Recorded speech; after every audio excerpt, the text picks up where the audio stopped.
mayaman, nakatutok sa pag-iipon. Alam mo, pag edad mo ng 70, no work, no pay na tayo. Tama ba? May source pa tayo, wala na.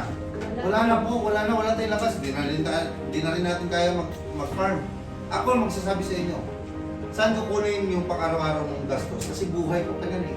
Savings. Exactly, ang savings na uubos. Mauubos at mauubos yan. Pag naubos yan, anong gagawin mo? Manglimos sa pamilya. At dyan mo mararanasan yung kung kailan ka na matanda, kung kailan ka na walang kakayanan, saka ka makakarinig ng masakit na sasalita. Bakit? Nangihingi kayo. Yeah.